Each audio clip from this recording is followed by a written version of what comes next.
Assalomu alaykum hamyurtlar. Bugun xudo xohlasa bizni kompaniyamiz orqali bizga murojaat qilgan Bolgariya yo'nalishi bo'yicha ish uchun chiqib ketayotgan akamizni xudo xohlasa dokumentlarini topshirdik.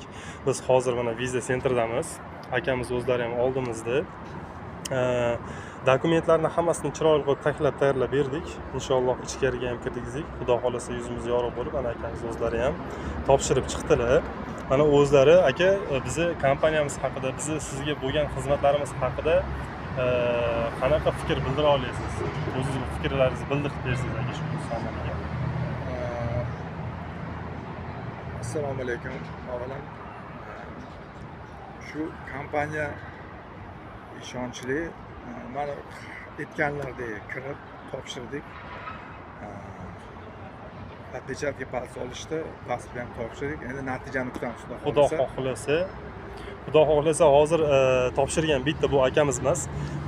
Vizani topshirish uchun, vizaga topshirish uchun kirdilar, dokumentlarini olib qolishdi. Chunki dokumentlarning hammasi yaxshi taxlangan, toza qilingan. Xudo xohlasa rezultatni endi 20 kun ish davomida ko'ramiz. Hammangiz sog' bo'linglar, hammalarga rahmat. Aldovlardan uzoqroq bo'linglar.